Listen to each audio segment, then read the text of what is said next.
this other edition of The Brief live on My Media Prime Television. On today's edition of the program, we are talking about an ultimatum given to the moderator of the Presbyterian Church in Cameroon and the pastor of the Presbyterian Church in Balinyonga in a Mezan division of the northwest region of the country to resign following the recent shooting of in that church, which led to the death of a female worshipper. We shall equally talk about the slow pace at which the state of Cameroon is recovering over 400 billion francs is stolen by some officials who have so far been sentenced according to the laws of the country. Thank you so much, televiewers. Let's find out what the French newspapers have for us this morning with Etapé Kanten. Bonjour Etapé. Bonjour Lachak, bonjour mesdames et messieurs, et merci de nous rejoindre dans cette grande revue de presse bilingue de votre émission débrief de chaque matin, édition de ce 7 septembre 2021 sur The African Eyes. La presse est riche ce matin en politique, en éducation, en santé également. Commençons très rapidement avec le journal, l'hebdomadaire le national qui parle de la santé et titre à sa grande une Covid-19, le test est désormais à 6500 francs CFA. Si l'on s'en tient à ce tabloïd de Timothée et Somba, Madeleine Médical Cameroun livrait le même test à 17 500, aujourd'hui à 6500 francs CFA. Cette baisse de prix du test de dépistage est réalisée par le concours du secrétaire général de la présidence de la République, Ferdinand Ngongo. Une information à retrouver à la page 2 de ce journal en kiosque ce matin. Maintenant en sport avec l'hebdomadaire Terre Promise, double nationalité, le gros malentendu. C'est d'ailleurs ce que nous propose le journal à sa grande une, d'après nos confrères, avec la problématique de la double nationalité qui est remontée en surface après l'annonce de la candidature de l'ancien goléador Samuel Eto'o à l'élection du président de la République, de la FECAFOOT, autant pour moi. L'on est convaincu que dès qu'un Camerounais d'origine est détenteur d'un passeport étranger, il perd automatiquement sa nationalité camerounaise. Au regard de la question, les experts ne sont pas affirmatifs. En tout cas, pour plus de détails sur cette information, je vous invite à parcourir les pages 5 à 7 de ce journal en kiosque ce matin. Prenons à présent le journal satirique Le Popoli, toujours dans la même thématique, mais lié à l'infrastructure d'Olembe.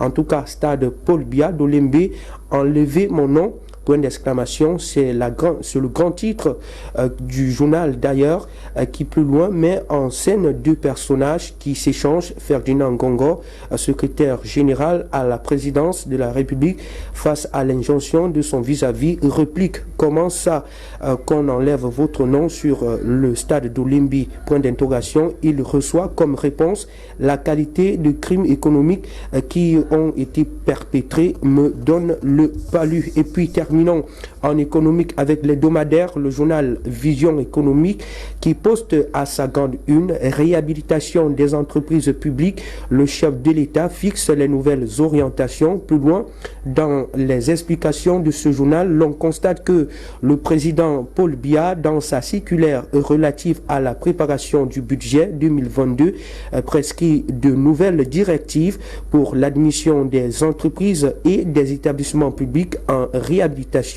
au cours du prochain exercice.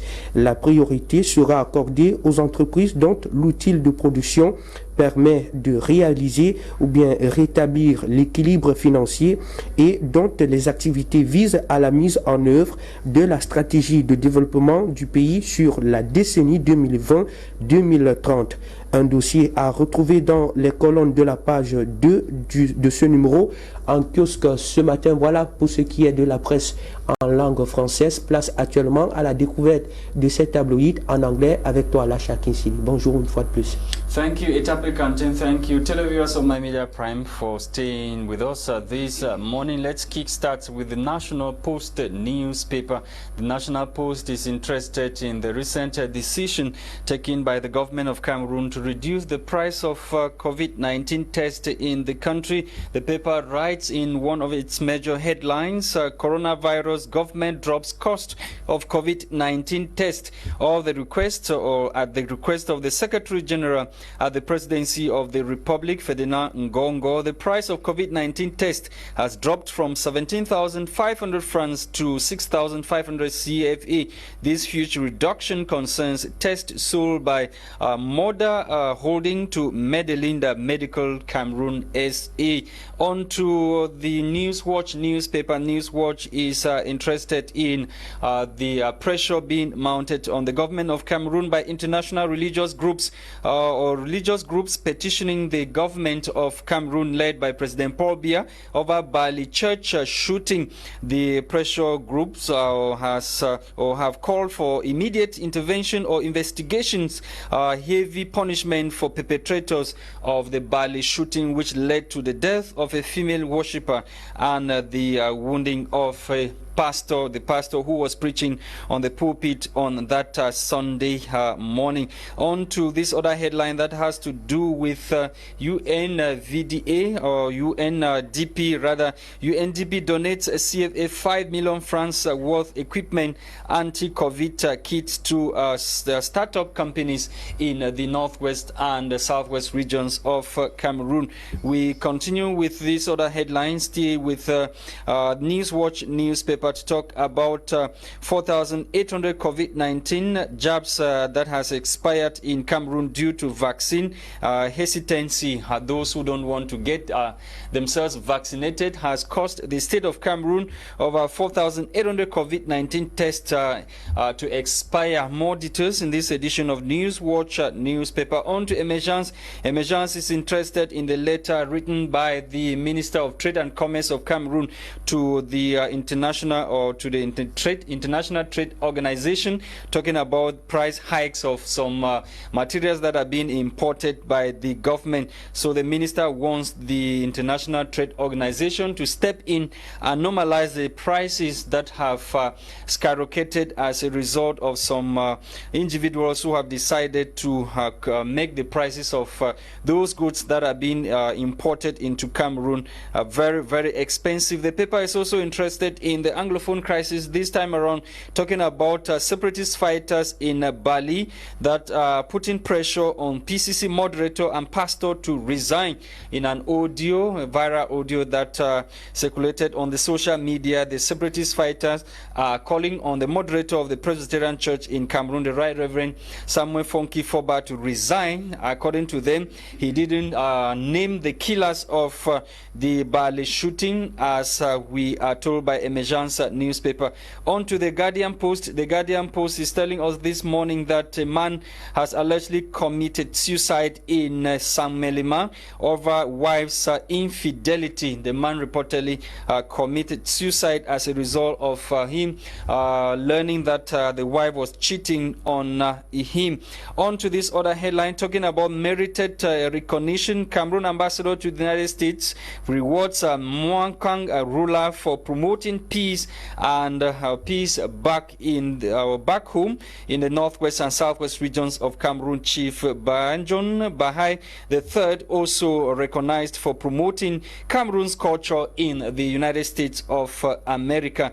We are also told by the Guardian Post newspaper that Operation Sparrowhawk convicted embezzler still keeping 400 billion francs CFA. Senior Supreme Court judge indicts government for feet dragging on recovery process. More details on page 7 of this edition of the Guardian Post newspaper. On to this other newspaper, Emergence. Emergence is talking about not emergence. We are talking about Newswatch newspaper, which is once again telling us about the Guardian Post newspaper, or the Guardian Post, a publisher rather, that has been recognized by those who came for the 20th anniversary celebration in Yaoundé, in the likes of Tumfo barrister Nico Hale, who showered the Guardian Post publisher and the crack team with praises at the 20th anniversary of the said newspaper, the newspaper which turned 20 recently, and the newspaper, according to Newswatch, had not been or had not received any police summon for the 20 years that the paper has been operating in Cameroon for defamation and other unethical practices that are often seen with other newspapers in the country. Thank you for watching, televiewers. We are back in the studio this morning. We are receiving Sylvain Chukuga, who is, of course, a journalist with My Media Prime Television. Good morning once again, Mr. Sylvain Chukuga. Merci, bonjour Lacha, bonjour Quentin et bonjour à l'ensemble de nos téléspectateurs de ce matin. 400 billion francs CFA still to be recovered from embezzlers. Is that not a huge, the amount not huge? Over from 2013 up to now, the government still dragging its feet to recover this 400 billion francs stolen by some government officials who have been convicted by courts.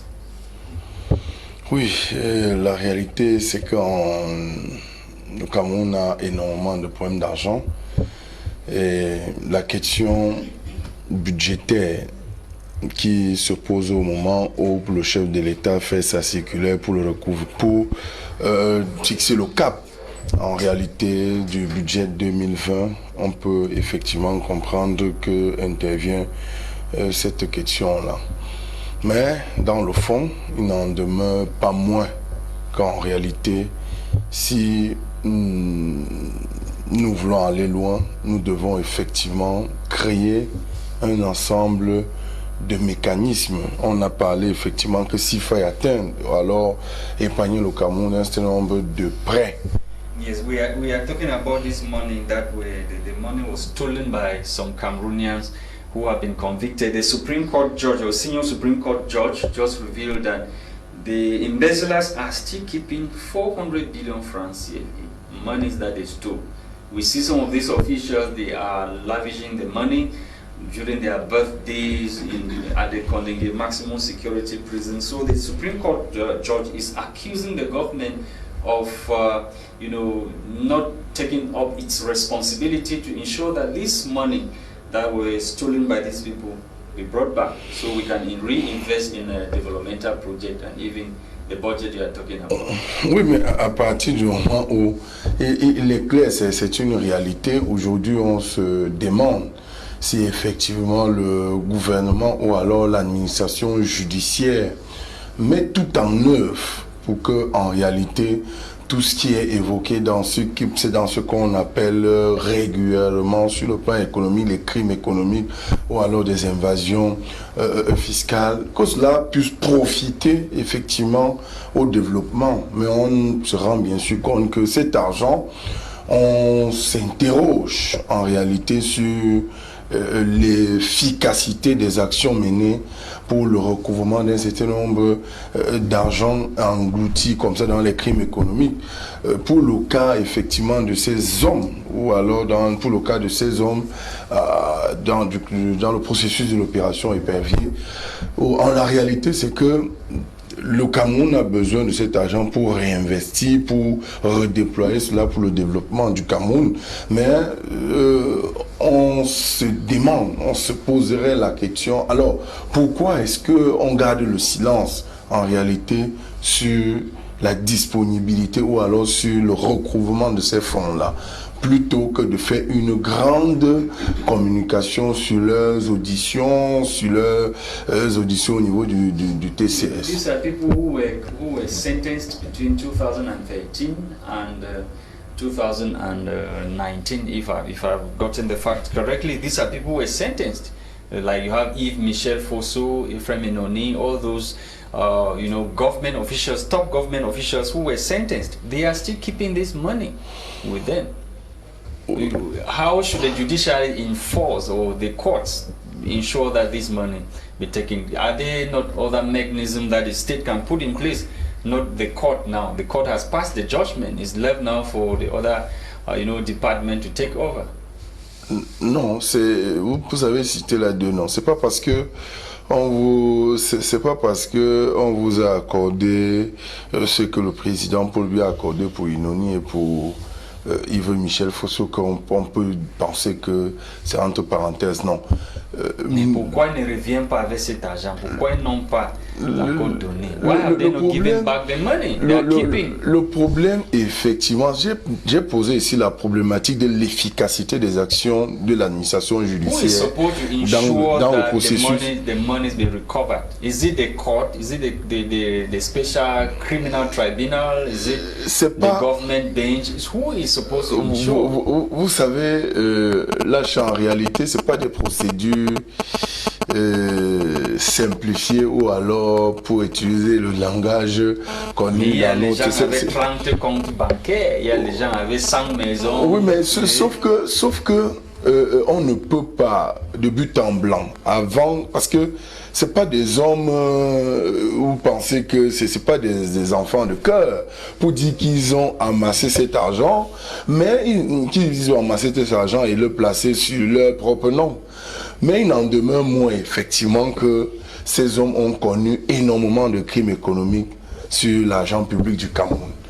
La réalité aujourd'hui, tout au moins, pour ce qui est du Cameroun, on devrait néanmoins, pour le TCS, devrait déjà présenter, c'est vrai que un rapport est règlement rendu public. Il faut noter que Michel Fosso en avait déjà versé un certain nombre de milliards, y compris au don.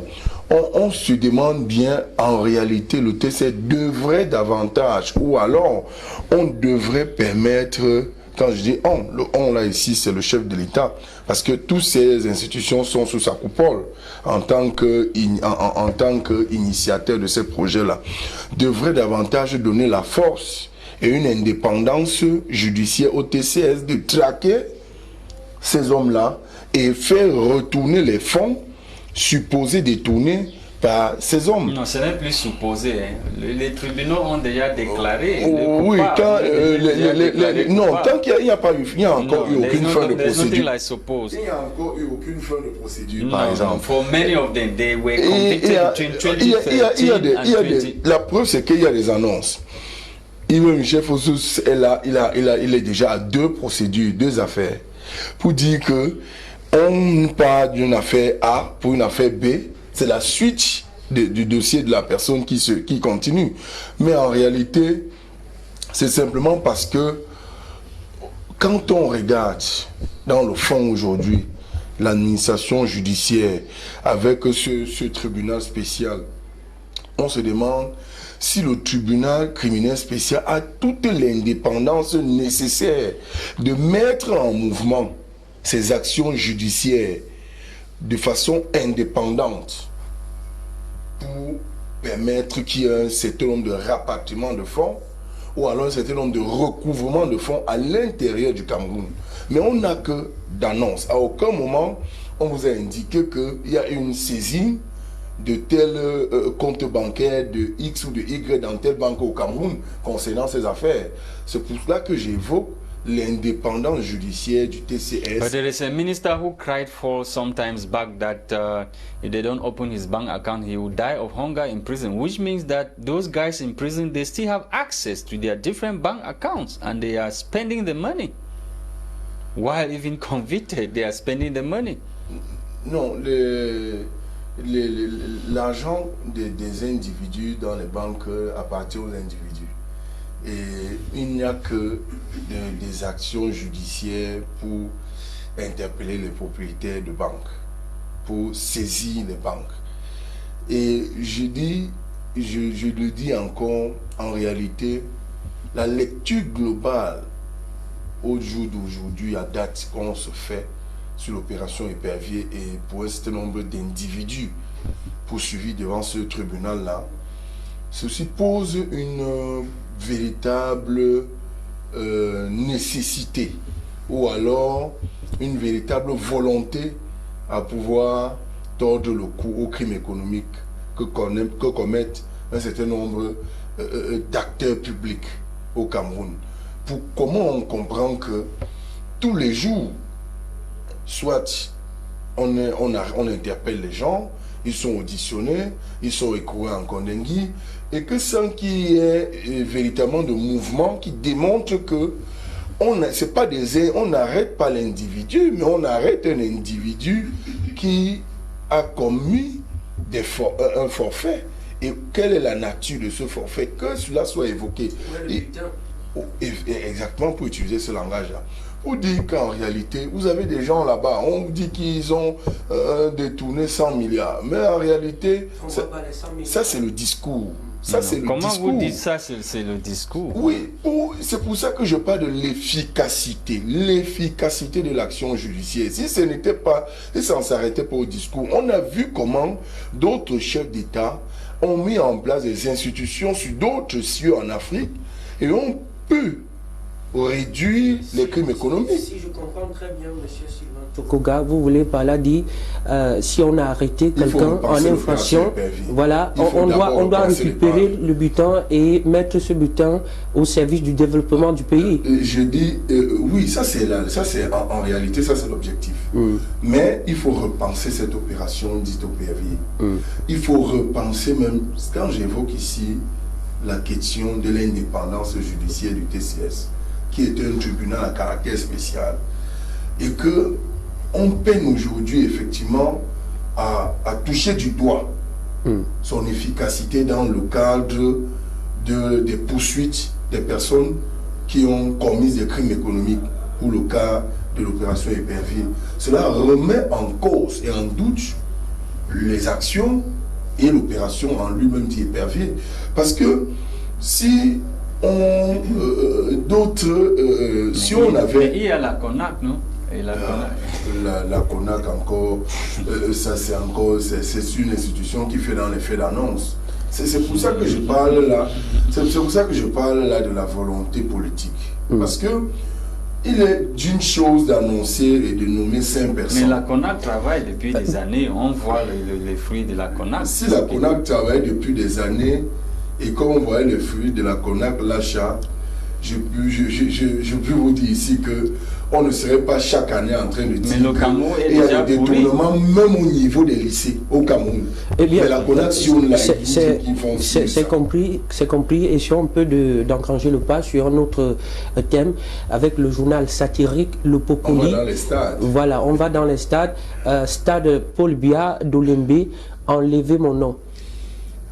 En réalité, c'est même trop tard pour lui de dire qu'enlever mon nom, parce que...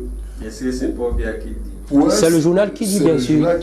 Le journal met en scène l'échange entre le secrétaire général et le président de la République. Le journal prend en compte les réalités autour de ce complexe-là. Et quelles sont ces réalités? Les réalités sont connues. On fait la pose de la première pierre d'un complexe en 2009. Nous sommes en 2021. On n'a pas un stade, on n'a pas, même le stade fini n'existe pas. Est-ce qu'il y avait l'argent pour finir ça? Mais quand vous demandez s'il y avait l'argent pour finir ça, il y a une information qui fait état de ce que la caisse d'amortissement a fait même un rajout de 19 milliards pour l'achèvement du stade toujours d'Olembe. Au-delà des 55 milliards que le chef de l'État a autorisé le ministre des Finances d'emprunter auprès de Channel Bank. Mais le stade était initialement prévu à combien? Pour construire à combien? Nous sommes partis là d'un budget de 100 milliards pour nous retrouver d'un peu plus de 200 et poussières de milliards. Le même stade, même caractéristique en Afrique du Sud. C'est vrai que c'est 94 000 places en Afrique du Sud. 210 milliards. Le cas du Cameroun, nous sommes en moins de... Nous sommes à 80 000 places. Non, c'est 60 000 places. Non, 70 000. C'est complexe. You have hotel, you have other... J'ai dit les mêmes caractéristiques. Les mêmes caractéristiques en Afrique du Sud. Donc, je dis vraiment, le stade Olembe, je questionnais déjà ça ce dimanche dans Victime 237, est un gros problème dans l'organisation de la CAN. Toutes les lumières, toutes les vérités ne sont pas dites à celui qui est le capitaine du bateau Cameroun dans le cadre de l'infrastructure appelée complexe de Olymbe. J'ai vu depuis hier une sorte de communication sur la pelouse du complexe olympique Alassane Ouattara en Côte d'Ivoire, avec le fait que, oui, soit, on peut se dire que cette pelouse, mais le gros œuvre pour le stade olympique d'Alassane Ouattara semble être terminé. La preuve, c'est qu'on a eu dans ce stade des spectateurs, contrairement au Cameroun, qui n'a pas pu. Non, après les Cameroun deceive. Yes, Cameroun Light. Non, quand vous parlez, la CAF n'a jamais. C'est pour cela que allez lire effectivement plusieurs. Vous avez lu l'anecdote. Allez lire le journal l'anecdote. Mais la CAF a dit le Cameroun. Supposez, non, ça c'est des réponses qu'ont donné le ministre des Sports. La CAF. Des BIMP en Côte d'Ivoire, il n'y a pas le coronavirus là-bas. C'est la question, c'est pour cela qu'il est clair, affiché, quand vous voyez la une de l'anecdote, qui parle du énième forfaiture du ministère, on comprend tout de suite que toutes les vérités ne sont pas dites dans le cas de la compétition. Mais la CAF a tout dit. Non, la CAF a tout dit, mais en pointant du doigt le Cameroun comme responsable de l'inexistence des spectateurs à Olymbe. Voilà un stade qui est sélectionné pour la CAN, qui va se dérouler à partir du mois de janvier. Mais on doit livrer ça en novembre, non? En novembre, on teste quand? Non, on va livrer en novembre. Oui, on livre en novembre et on teste quand? On teste en décembre et on joue en janvier. Non. Oui, il faut être sérieux. Il y a la CAF, c'est une institution du rang international et agit avec un certain nombre de normes. On nous parle de au moins 3 matchs. Ce n'est pas un stade de 10 000 places, de 10 000 personnes. On nous parle de 60 à 70 000 places.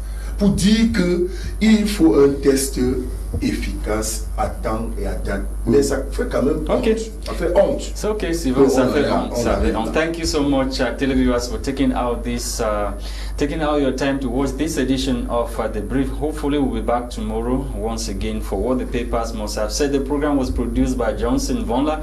For presentation, we've been Itape Canton and myself, Lasha Kinsley. Bye-bye.